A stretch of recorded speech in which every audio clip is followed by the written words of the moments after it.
Salam jumpa kembali kepada semua sahabat, rekan yang sudah setia untuk selalu mengikuti pelajaran-pelajaran di channel YouTube Milton Pardosi Ministry dimanapun saudara berada. Terima kasih karena Anda sudah subscribe dan juga sudah tekan bell, sehingga saudara-saudara akan selalu mendapatkan pemberitahuan kalau ada pelajaran-pelajaran yang sudah diupload di channel YouTube ini. Jangan lupa bagikan link ini. Kali ini kita bertemu dalam program Word for the World, Firman bagi dunia ini, dengan judul pelajaran, apakah status saudara sekarang ini? Apakah seorang yang berdosa ataukah dulu seorang berdosa? Mari kita sama-sama berdoa. Bapa kami dalam kerajaan sorga, terima kasih oleh karena pada saat ini kembali kami boleh bertemu di channel YouTube Milton Pardosi Ministry bersama dengan saudara-saudara, rekan-rekan, umat-umat Tuhan yang rindu belajar Alkitab dalam program Word for the World. Berkati kami dengan Roh Kudus-Mu Tuhan agar kami boleh mengerti akan label status kehidupan kami saat ini oleh karena Yesus Kristus yang sudah mati di kayu salib, menebus kami menjadi juru selamat kami. Berkati semua rekan-rekan, sahabat yang setia mendengarkan di channel YouTube ini, agar mereka selalu diberikan kesehatan, sukacita, kuasa dari surga. Inilah doa kami ya Tuhan, dalam nama Yesus kami berdoa. Amin. Topiknya adalah what is your status? Di masa lampau, di masa sekarang ini. Apakah orang berdosa atau orang berdosa yang sudah diampuni? Hidup kita ini, saudara-saudara, adalah seperti selembar kertas putih. Tidak ada tulisan apapun di lembaran kertas yang putih itu. Bahkan tidak ada noda warna apapun di dalam lembaran kertas putih itu. Namun, ketika seorang bayi dilahirkan, maka lembaran kertas putih itu mulailah ditulis. Ketika bayi dilahirkan, lalu dia mulai beranjak, bertumbuh menjadi anak-anak, remaja, dewasa, bahkan menikah, dan lalu melanjutkan kehidupannya secara mandiri, maka ada kontribusi dari orang-orang di sekitar kita, di sekitar bayi itu, yang membantu menuliskan sesuatu di lembaran kertas putih itu. Yang pertama adalah orang tua. Orang tua yang akan menuliskan pertama apa yang mau dituliskan dalam lembaran kertas putih kehidupan seorang bayi. Lalu yang kedua mungkin kakak beradik, lingkungan keluarga. Yang ketiga adalah lingkungan masyarakat di mana dia bertumbuh, dibesarkan, bergaul, beraktivitas secara sosial. Kemudian dunia pendidikan, para guru, teman-teman di sekolah itu pun mempunyai kontribusi di dalam menuliskan sesuatu di lembaran kertas putih. Dan akhirnya orang tersebut setelah dia mempunyai kemampuan, mempunyai akal pikiran yang bisa menimbang, maka dia pun berkontribusi untuk menuliskan sesuatu di kertas putih itu. Sesuatu yang dituliskan kalimat demi kalimat, baris demi baris, bahkan lembar demi lembar, itulah yang akan menjadi kurikulum vitae seseorang. Daftar riwayat hidup seseorang. Kadang-kadang saudara-saudaraku, dalam kita menulis, dalam proses orang lain menulis dalam hidup kita, orang tua kita, kakak beradik, guru-guru kita, ada yang salah tulis. Bahkan kita pun mungkin pernah salah tulis. Dan ketika itu salah tulis, maka kita akan menggunakan penghapus untuk menghapusnya. Sehingga kesalahan penulisan itu bisa dihilangkan. Tulisan-tulisan yang dituliskan dalam kehidupan lembaran kertas hidup kita ini, itulah yang akan menjadi sejarah kita nanti. Sejarah apakah yang akan dicatatkan dalam kehidupan saudara dan saya secara pribadi, dalam kehidupan saya, Pendeta Pardosi?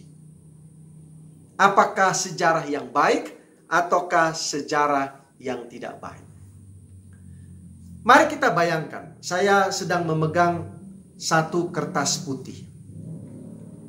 Lalu di kertas putih itu saya memberikan satu titik berwarna hitam. Lalu kalau saya tanyakan kepada saudara-saudara, apakah yang saudara lihat? Sebagian besar kita akan menjawab, saya melihat ada titik hitam di kertas putih itu.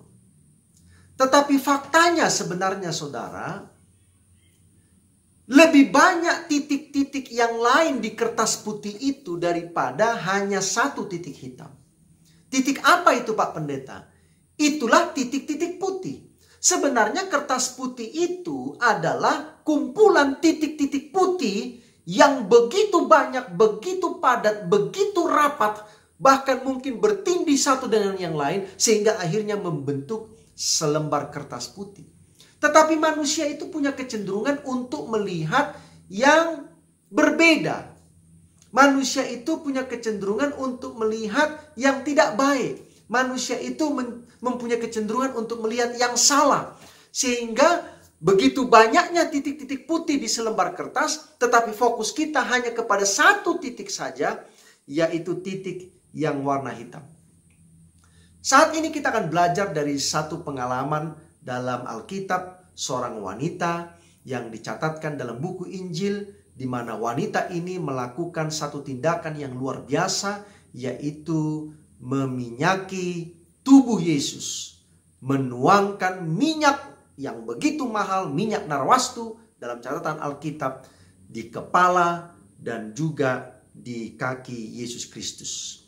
Bila mana saudara nanti boleh menggunakan waktu khusus untuk membacanya, maka catatan ini ada dalam Matius 26 ayat 6 sampai 13, Markus 14 ayat 3 sampai 9, Lukas 7 ayat 36 sampai 50 dan Lukas 12 ayat 1 sampai 8.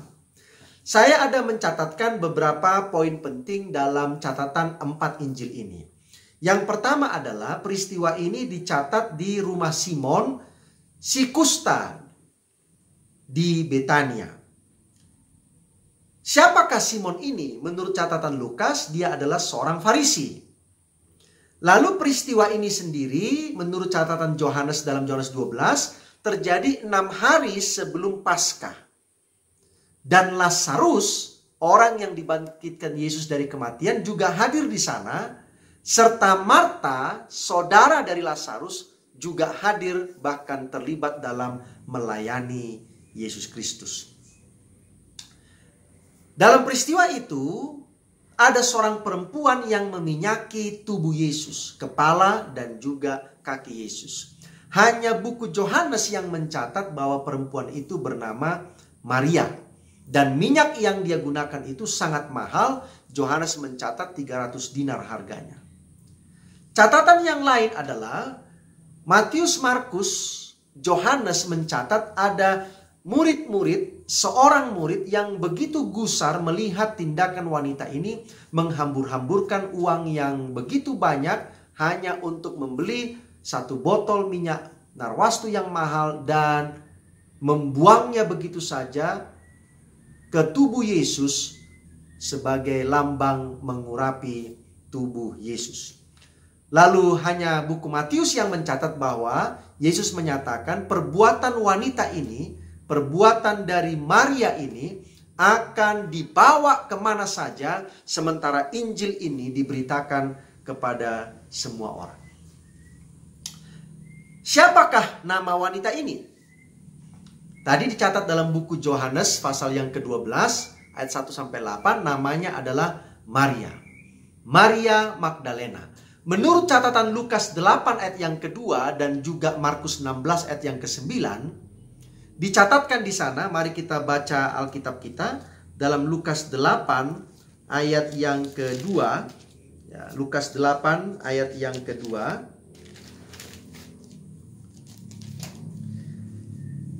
Dan juga beberapa orang perempuan yang telah disembuhkan dari roh-roh jahat atau berbagai penyakit, yaitu Maria yang disebut Magdalena yang telah dibebaskan dari 7 roh jahat. Jadi saudara boleh bayangkan bagaimana kondisi wanita ini, yaitu Maria Magdalena, oleh karena dia pernah juga dikuasai oleh roh jahat, bahkan 7 roh jahat. Dari manakah asal Maria Magdalena ini? Dalam Yohanes pasal 11 ayat 1 dan 2 dikatakan bahwa Maria Magdalena ini perempuan yang mengurapi, meminyaki tubuh Yesus ini berasal dari kota Betania. Betani. Kota Betani adalah kota di mana Lazarus tinggal. Di mana Simon si kusta, orang Farisi yang mengundang Yesus makan di rumahnya itu tinggal. Maria Magdalena ini dalam catatan Yohanes 11 ayat 1 dan 2 adalah saudara dari Lazarus dan juga Marta. Lalu siapa ini Simon si kusta ini? Oleh karena cerita ini melibatkan dua orang, yaitu Maria Magdalena, daripadanya Tuhan sudah pernah mengusir 7 roh jahat, dan Simon si kusta. Simon si kusta menurut catatan Alkitab juga tinggal di Betania. Dia adalah orang yang sangat berdosa. Kenapa? Karena dia sebelumnya berpenyakit kusta. Itu sebabnya dia disebut Simon si kusta. Padahal dia sudah tidak bersakit kusta lagi. Tetapi label si kusta itu selalu menempel di hidupnya. Dan itu dicatat dalam Alkitab untuk membedakan Simon ini dengan Simon-Simon yang lain yang ada di Alkitab. Dalam pengalaman atau pemahaman orang Yahudi, orang yang terkena penyakit kusta itu adalah orang yang dikutuk Tuhan. Orang yang dikutuk Tuhan berarti dia adalah orang yang sangat berdosa. Itu sebabnya dikutuk oleh Tuhan.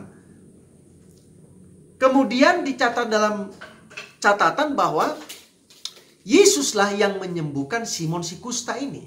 Nah, itu sebabnya dia mengundang Yesus untuk dia boleh memberikan penghargaan, ucapan terima kasih kepada Yesus karena Yesus sudah menyembuhkan dia dari penyakit kustanya. Simon si kusta ini dia menjadi pengikut Yesus yang terbuka. Tidak seperti kalau catatan Alkitab Nikodemus yang datang malam-malam ya dan lain sebagainya. Tetapi dia mengikut Yesus secara terbuka karena dia sudah menikmati kuasa mujizat penyembuhan. Yang kedua, dia mengakui Yesus sebagai guru. Nanti saudara boleh catat, boleh bandingkan dalam catatan yang tadi saya sampaikan, Matius, Markus, Lukas, dan Yohanes. Yang ketiga, Simon juga mengharapkan Yesus ini menjadi Mesias, melepaskan bangsa Israel dari penjajahan kerajaan Romawi. Namun sayang, Simon tidak pernah menerima Yesus sebagai juru selamat pribadinya. Dia hanya menginginkan Yesus sebagai Mesias yang akan melepaskan bangsa Israel dari penjajahan Romawi. Tetapi dia tidak menerima Yesus sebagai juru selamat pribadinya yang menebus dia dari segala dosa dan kesalahan. Oleh karena itu, dia tidak pernah mengalami perubahan karakter dalam hidupnya. Karena memang dia tidak pernah menerima Yesus sebagai juru selamat. Jadi Yesus pun tidak mempunyai kesempatan untuk merubah karakter Simon ini. Tadi saya katakan bahwa Simon mengundang Yesus datang ke rumahnya untuk jamuan makan oleh karena dia mau menyampaikan terima kasih, ucapan syukur, menghargai kebaikan yang Yesus berikan kepadanya karena telah menyembuhkan dia dari sakit kustanya. Beberapa tokoh lain yang hadir dalam pesta jamuan ini adalah Lazarus. Orang yang baru atau belum lama dibangkitkan Yesus dari kematian. Jadi saudara boleh bayangkan begitu banyak orang yang datang walaupun mungkin tidak diundang tapi ingin melihat pesta jamuan makan malam ini oleh karena ada Lazarus di sana.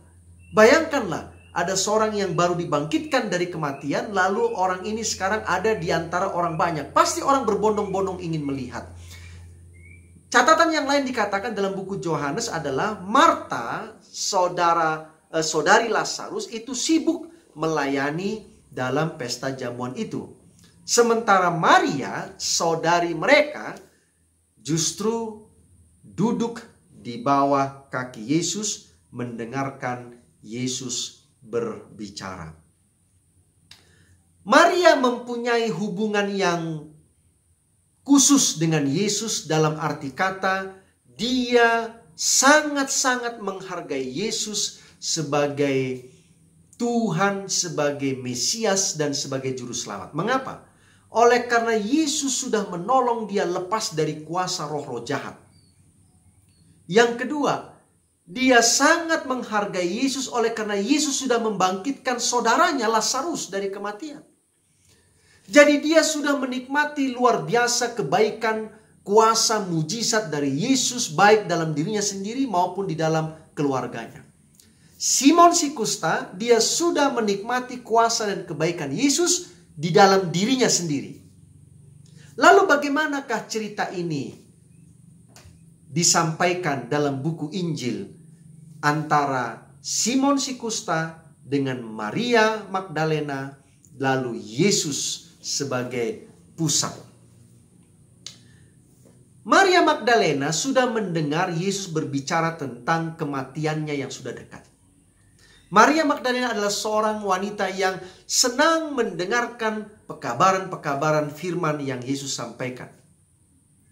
Jadi Maria ini saudara-saudara tahu bahwa sepertinya Yesus ini sudah dekat dengan kematiannya. Itu sebabnya dia menjadi gelisah. Dia menjadi khawatir. Jangan-jangan betul apa yang dikatakan Yesus bahwa tidak lama lagi dia akan meninggal. Itu sebabnya Maria berinisiatif untuk memberikan yang terbaik kepada Yesus sebagai ucapan syukurnya atas mujizat yang Yesus sudah lakukan sebelum Yesus nanti meninggal dunia. Tetapi di sisi yang lain, Maria juga gembira oleh karena Maria mendengar berita-berita dari orang banyak bahwa Yesus akan menjadi raja. Jadi dia bingung, apakah betul Yesus mau mati atau Yesus mau jadi raja? Jadi dia mengambil kesimpulan, entahkah nanti dia mati, entahkah nanti dia menjadi raja. Saya harus mengucapkan syukur, memberikan yang terbaik kepada Yesus Kristus oleh karena dia sudah melepaskan saya dari kuasa roh jahat dan juga sudah membangkitkan saudaranya yaitu Lazarus. Dalam Lukas pasal 10 ayat 39 dan 42, kalau saudara punya Alkitab, saudara boleh buka Alkitab saudara, Lukas pasal 10 ayat yang ke-39 dan ayat yang ke-42, demikianlah bunyi firman Tuhan. Perempuan itu, yaitu Marta, mempunyai seorang saudara yang bernama Maria, dan Maria ini duduk dekat kaki Tuhan dan terus mendengarkan perkataannya. Ayat yang ke-42, tetapi hanya satu saja yang perlu. Maria telah memilih bagian yang terbaik, yang tidak akan diambil daripadanya. Apakah maksud Yesus ketika Yesus berkata kepada Marta, oleh karena Marta komplain kepada Yesus, Yesus membiarkan Maria duduk selalu di bawah kakinya mendengarkan pekabaran yang disampaikan Yesus. Yesus tidak menegur Maria supaya Maria pergi ke dapur membantu Marta. Akhirnya Marta komplain, tetapi Yesus katakan bahwa Maria sudah memilih bagian yang terbaik yang tidak akan diambil daripadanya. Yesus sedang menyampaikan kepada Marta bahwa adalah baik untuk melayani Yesus secara jasmani, menyiapkan makanan bagi Yesus. Tetapi masih lebih baik untuk duduk di bawah kaki Yesus dan diberi makan rohani oleh Yesus Kristus. Peristiwa dalam Lukas pasal yang ke-10, bagaimana Marta sibuk melayani, sementara Maria duduk di bawah kaki Yesus. Ini menggambarkan bagaimana bukti Maria sudah bertobat.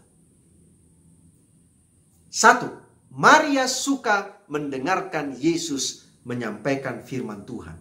Yang kedua, Maria memberikan yang terbaik bagi Yesus, yaitu minyak narwastu murni. Yang ketiga, Maria melayani Yesus dengan hartanya. Saudara boleh buka Matius 27 ayat 55 dan juga Lukas pasal 8 ayat 2 dan 3. Yang keempat, Maria adalah orang pertama yang melihat Yesus bangkit. Dan yang kelima, saya catat dalam Alkitab, Maria adalah orang pertama yang memberitakan kepada murid-murid bahwa Yesus sudah bangkit. Ini beberapa contoh bagaimana Maria ini betul-betul dia sudah bertobat. Dia sudah meninggalkan kehidupannya yang lama. Dia sudah lepas dari kuasa-kuasa roh jahat. Dan tidak mau lagi terlibat atau dikuasai oleh kuasa-kuasa roh jahat itu. Tapi mari kita lihat kisah sesungguhnya yang terjadi dalam Lukas pasal yang ke-7. Lukas pasal yang ke-7, peristiwa tentang Yesus diundang dalam jamuan makan di rumah Simon. Lukas pasal 27. Maria tadi saya katakan dia sudah menunjukkan beberapa bukti-bukti pertobatannya yang sungguh. Tetapi dalam kisah Lukas 7 ayat 37 sampai dengan ayat yang kalau saudara baca sampai ayat yang ke-50, ada kalimat-kalimat yang disampaikan oleh Simon yang mempersoalkan tentang siapa wanita yang sudah meminyaki atau mengurapi tubuh Yesus. Di ayat yang ke-37. Di kota itu ada seorang perempuan yang terkenal sebagai seorang berdosa. Ketika perempuan itu mendengar bahwa Yesus sedang makan di rumah orang Farisi itu, datanglah ia membawa sebuah buli-buli pualam berisi minyak wangi. Dalam bahasa Indonesia kalimatnya tidak terlalu ada perbedaan. Tetapi di dalam bahasa Inggris maka kalimatnya menjadi berbeda. Di ayat yang ke-37 yang tadi saya baca. And behold, a woman in the city who was a sinner. Who was a sinner. Artinya ada seorang wanita di kota itu yang dulunya seorang berdosa. Lukas sengaja mencatatkan apa status wanita ini di masa yang lalu. Who was a sinner. Yang dulunya seorang berdosa. Terjemahan bahasa Indonesia hanya menyatakan ada seorang perempuan yang terkenal sebagai seorang berdosa. Mari kita bandingkan ayat 39. Ketika orang Farisi yang mengundang Yesus melihat hal itu, ia berkata dalam hatinya, jika ia ini nabi, tentu ia tahu siapakah dan orang apakah perempuan yang menjamahnya ini. Tentu ia tahu bahwa perempuan ini adalah seorang berdosa. Dalam bahasa Inggrisnya, perempuan ini adalah seorang berdosa adalah for she is a sinner. She is a sinner. Is adalah present tense, sekarang. Di ayat 37, Lukas menyatakan she was a sinner. Dia was, dulu, past tense, adalah orang berdosa. Tetapi Simon menyatakan she is, sekarang ini, dia masih orang berdosa. Lalu dilanjutkanlah dengan percakapan Yesus dengan Simon ini. Saudara boleh lihat itu dari ayat yang ke-40 sampai ayat yang ke-50. Yesus memberikan sebuah perumpamaan. Perumpamaannya adalah ada dua orang yang berhutang kepada seorang pelepas uang. Yang seorang berhutang 500 dinar, yang lain 50 dinar. Yang satu 500 dinar dan yang lain hanyalah 50 dinar. Lalu apa kata Alkitab? Kedua orang yang berhutang ini sama-sama tidak mampu membayar hutangnya. Lalu Yesus berkata di ayat 42, siapakah di antara mereka yang akan lebih mengasihi si pelepas hutang? Yang hutangnya 500 atau yang hutangnya hanya 50? Lalu Simon menjawab ayat 43, aku kira dia yang paling banyak dihapuskan hutangnya. Kata Yesus kepadanya, betul pendapatmu itu. Dan sambil berpaling kepada perempuan itu, ia berkata kepada Simon, engkau lihat perempuan ini? Aku masuk ke rumahmu, namun engkau tidak memberikan aku air untuk membasuh kakiku. Tetapi dia membasahi kakiku dengan air mata dan menyekanya dengan rambutnya. Engkau tidak mencium aku, tetapi sejak aku masuk ia tiada henti-hentinya mencium kakiku. Engkau tidak meminyaki kepalaku dengan minyak, tetapi dia meminyaki kakiku dengan minyak. Sebab itu aku berkata kepadamu, dosanya yang banyak itu telah diampuni. Sebab ia telah banyak berbuat kasih. Tetapi orang yang sedikit diampuni, sedikit juga ia berbuat kasih. Lalu Yesus berkata kepada perempuan itu, dosamu telah diampuni. Yesus katakan, mana yang lebih mengasihi si pelepas uang? Yang berhutang 500 dinar atau yang 50? Simon menjawab dengan benar. Sudah barang tentu, kalau yang berhutang lebih banyak, dia pasti akan lebih mengasihi si pelepas hutang. Lalu Yesus katakan, kalau memang yang hutangnya paling banyaklah yang akan mengasihi si pelepas hutang, maka lihatlah perempuan ini. Dia memberikan yang terbaik, minyak untuk mengurapi aku. Dia membasuh kakiku dengan minyak yang mahal. Dia mencium kakiku, yang sebenarnya ini harus dilakukan oleh Simon sebagai tuan rumah. Budaya orang Yahudi ketika datang tamu, maka si empunya rumah akan menyiapkan baskom air di mana tamu itu akan membersihkan kakinya. Bahkan jika memungkinkan, sang empunya rumahlah yang akan membasuh kaki dari sang tamu. Apalagi kalau tamu itu orang yang terhormat. Apalagi kalau tamu itu pernah melakukan kebaikan jasa kepada si empunya rumah. Tetapi Yesus katakan, Simon tidak lakukan apa-apa. Bagi Simon, saya sudah melakukan sesuatu untuk menyampaikan terima kasih saya kepada Yesus karena saya sudah disembuhkan. Apa itu? Mengundang Yesus makan. Bagi Simon itu sudah cukup. Ya. Tetapi bagi Maria Magdalena, tidak cukup hanya mengucapkan terima kasih kepada Yesus. Dia harus melakukan sesuatu untuk mengekspresikan ucapan terima kasihnya kepada Yesus karena dia sudah dilepaskan dari 7 roh jahat dan saudaranya Lazarus sudah dibangkitkan. Itu sebabnya dia memberikan yang terbaik kepada Yesus Kristus. Sebagai apa? Sebagai ekspresinya. Simon berkata, Maria adalah orang berdosa. She is a sinner. Lukas mencatat bahwa Maria adalah dulunya orang berdosa. She was a sinner. Saudaraku, Maria sudah bertobat. Maria sudah meninggalkan semua kehidupannya yang lama. Orang di kampung itu, di Betania, tahu persis siapa Maria di masa lampau. Tetapi Lukas mencatatkan bahwa semuanya itu sudah ditinggalkan. Semuanya itu sudah diampuni oleh Tuhan. Sehingga gelar Maria bukan lagi she is a sinner, tapi she was a sinner.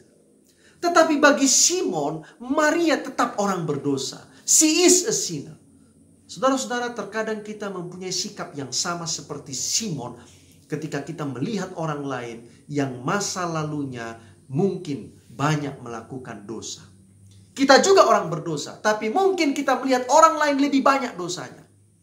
Sementara orang itu yang kita lihat lebih banyak dosanya, sebenarnya dia sudah bertobat. Dia sudah menerima Yesus, dia sudah tinggalkan semua hidup lama itu. Tetapi kita terus menyebut dia sebagai a sinner. He is a sinner, she is a sinner. Bukan she was a sinner atau he was a sinner.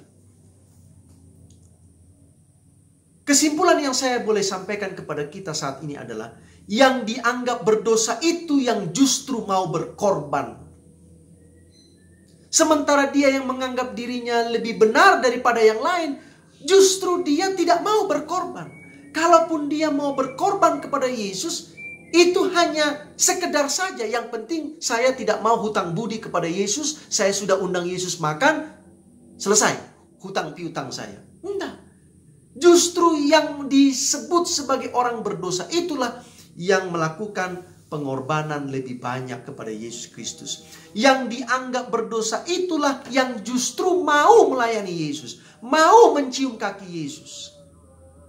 Berapa banyak di antara kita yang mau mencium kaki orang lain, saudara-saudara? Mungkin mencium kaki istri, suami, atau pasangan kita, kita mau. Mencium kaki orang tua kita, oh sangat mau. Tapi adakah kita mau mencium kaki orang lain? Belum tentu. Tetapi Maria telah menunjukkan itu. Sementara Simon yang merasa dirinya lebih benar daripada Maria, justru dia tidak mau melayani Yesus. Dalam Amsal pasal 24 ayat yang ke-16. Amsal 24 ayat yang ke-16, firman Tuhan mencatatkan sebagai berikut. Amsal 24 ayat yang ke-16. Demikianlah bunyi firman Tuhan. Sebab 7 kali orang benar jatuh, namun ia bangun kembali. Tetapi orang fasik akan roboh dalam bencana. Satu catatan yang terkait satu dengan yang lain. Maria Magdalena 7 roh jahat menguasai dia. Lalu Amsal 24 ayat 16 katakan, kalaupun orang itu 7 kali jatuh dalam dosa, tapi dia akan bangun dan bangun. Saudaraku, hidup kita ini memang sulit untuk lepas dari berbuat dosa, meskipun yang paling kecil sekalipun. Tetapi seandainya pun kita jatuh dalam dosa, meskipun yang kecil dosa itu, tetapi kita tidak akan lupa untuk bangun. Kita akan bertobat lagi. 7 kali jatuh, 7 kali kita juga akan bertobat dan menerima apa? Menerima pengampunan dari Yesus Kristus. Ada satu kutipan yang saya ambil dari buku Desire of Ages halaman 568. Kutipan ini menuliskan demikian. Status yang baru dalam Yesus Kristus. Yesus mengetahui keadaan setiap jiwa. Engkau mungkin berkata, saya berdosa, sangat berdosa. Mungkin demikian. Tetapi semakin berdosa engkau, semakin engkau membutuhkan Yesus. Dia tidak mengatakan kepada semua orang yang dia mungkin ungkapkan. Tetapi dia meminta setiap jiwa yang gemetar mengambil keberanian. Dengan cuma-cuma Yesus akan mengampuni semua yang datang kepadanya untuk pengampunan dan pemulihan. Saudaraku, jangan khawatir, jangan takut. Saya orang berdosa, apakah Tuhan akan ampuni saya? Jangan khawatir, jangan takut. Yesus akan mengampuni kita. Seperti Maria diampuni oleh Tuhan. Simon orang berdosa disembuhkan oleh Tuhan. Tetapi Simon tidak pernah menerima pengampunan dari Tuhan. Dia masih melihat Maria sebagai orang berdosa. Sementara Lukas melihat Maria sebagai dulu orang berdosa. Saudara-saudara, Yesus melihat saudara dulu orang berdosa. Tetapi sekarang Yesus memanggil kita anak-anaknya. Yesus sekarang memanggil kita sahabat-sahabatnya. Yesus tidak lagi memanggil kita sebagai orang berdosa sekarang ini. Tidak. Dulu kita orang berdosa. Kalau begitu bagaimana kita sekarang melihat orang lain? Apakah label dosa itu akan tetap melekat pada diri orang lain ketika kita melihat dia? Apakah label orang berdosa itu akan tetap melekat kepada orang lain ketika kita berbicara kepada dia? Saudaraku, jangan kita tiru teladan dari Simon. Simon terus melihat Maria sebagai orang berdosa. Padahal Maria Magdalena sudah menerima pengampunan dari Tuhan. Semakin sering kita melihat orang lain sebagai orang berdosa, orang berdosa, orang berdosa. Padahal dia sudah bertobat. Sebenarnya kitalah yang masih orang berdosa itu. Karena kita masih menuduh, menghakimi orang lain. Sementara orang itu sudah datang kepada Yesus dan diampuni oleh Tuhan. Apakah label saudara sekarang? I was a sinner atau I am a sinner? Apakah label orang lain di mata saudara sekarang? He was atau she was a sinner? Atau he is atau she is a sinner? Itu semua bergantung apakah saudara sudah menerima pengampunan dari Tuhan. Tuhan memberkati saudara-saudara semuanya. Sampai bertemu kembali dalam pelajaran-pelajaran Alkitab selanjutnya. Tuhan memberkati saudara. Mari kita berdoa. Bapa kami dalam kerajaan sorga, kami bersyukur berterima kasih oleh karena pada saat ini Tuhan, kami sudah belajar bagaimana Yesus mengampuni kami dan memberikan gelar baru kepada kami. Anak-anak-Mu, sahabat-sahabat-Mu, umat-umat-Mu, bukan lagi sebagai orang berdosa. Ajari kami Tuhan untuk kami juga melihat orang lain, bukan lagi sebagai orang berdosa, tetapi sebagai anak-anak Tuhan, sahabat-sahabat Tuhan. Dulu kami adalah orang berdosa. Tetapi kami sudah menerima Yesus, sudah diampuni dosa-dosa kami. Dan kami sudah meninggalkan kehidupan kami yang tidak berkenan di hadapan Tuhan. Berkati semua saudara-saudaraku, sahabat-sahabat yang setia mengikuti program di channel YouTube Milton Pardosi Ministry. Agar mereka tetap menerima urapan Roh Kudus Tuhan. Dan menerima makanan rohani, mana dari sorga untuk pertumbuhan iman mereka. Terima kasih ya Tuhan. Ampuni dosa kami, dalam nama Yesus kami berdoa. Amin. Terima kasih banyak. Jangan lupa subscribe dan juga tekan tombol bel agar saudara terus mendapatkan informasi pelajaran-pelajaran selanjutnya. Tuhan memberkati kita semuanya. Amin.